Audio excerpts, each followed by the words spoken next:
Bismillahirrahmanirrahim. Merdeka! Saudara-saudara. Pertempuran Surabaya merupakan peristiwa sejarah perang antara tentara Indonesia dan tentara Sekutu. Peristiwa besar ini terjadi pada 10 November 1945 di kota Surabaya.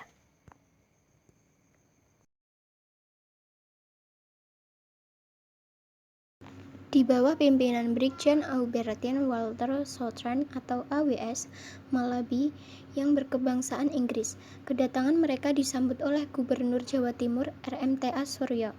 Dalam pertemuan tersebut disepakati bahwa Inggris dipersilahkan memasuki kota dan melepaskan para tawanan Jepang. Namun, kesepakatan ini dilanggar pasukan Inggris dengan menduduki kantor pos besar Pangkalan Angkatan Laut di Tanjung Perak, Gedung Bank Inferio, serta lokasi penting lainnya. Bahkan 27 Oktober 1945, pasukan Inggris menyebarkan pamflet menggunakan pesawat tempur. Pamflet tersebut berisi perintah agar rakyat Surabaya dan Jawa Timur menyerahkan senjata yang mereka sudah rampas dari tentara Jepang. Kontak senjata pertama dengan Inggris terjadi siang hari.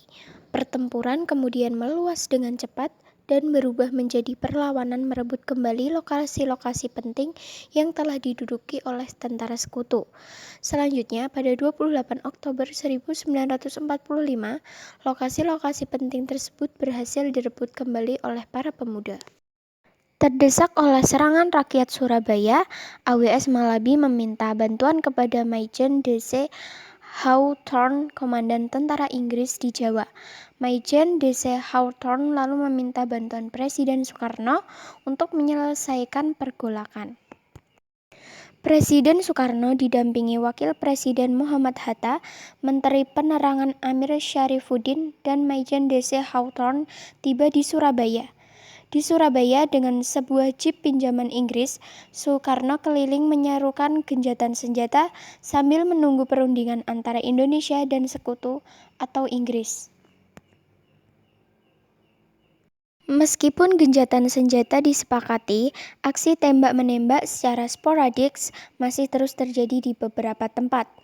Pada 30 November 1945, di Surabaya mobil Buick yang ditumpangi AWS Malabi menjadi sasaran tembakan saat hendak melintasi Jembatan Merah. Terjadi baku tembak di tempat itu, yang berakhir dengan tewasnya AWS Malabi. Sementara mobil Malabi hangus terbakar akibat ledakan sebuah granat.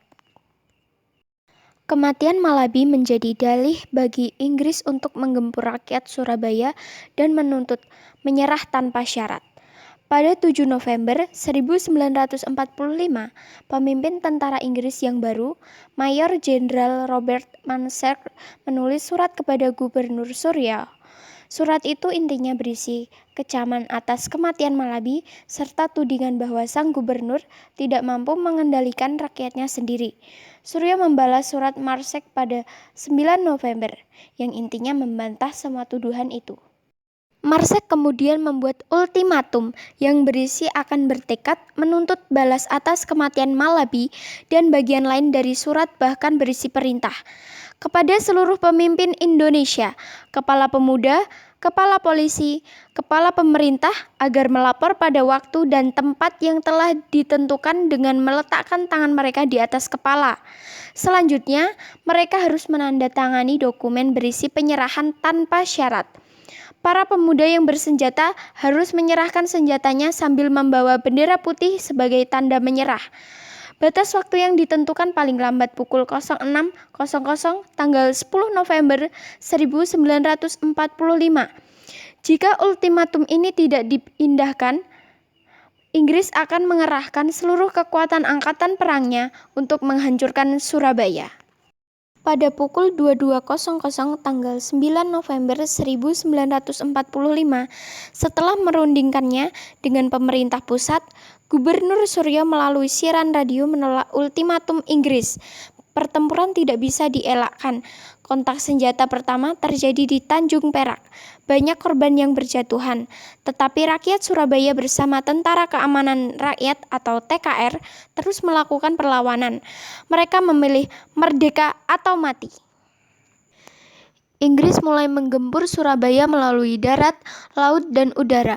Bung Tomo dengan gigih dan berapi-api membakar semangat para pemuda dan masyarakat Surabaya dengan pidato-pidatonya di radio.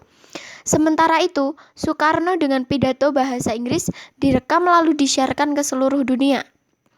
Presiden Soekarno juga mendesak Presiden Amerika Serikat, Harry S. Truman, untuk turun tangan menghentikan aksi militer Inggris. Namun, protes Soekarno tidak dihiraukan Amerika Serikat dan PBB. Kepada para pejuang dan rakyat Indonesia, Soekarno menyerukan, "Tetap merdeka! Kedaulatan negara dan bangsa Indonesia yang diproklamasikan tanggal 17 Agustus 1945 akan kami pertahankan dengan sungguh-sungguh, penuh tanggung jawab bersama, bersatu, ikhlas berkorban dengan tekad merdeka atau mati. Sekali merdeka, tetap merdeka."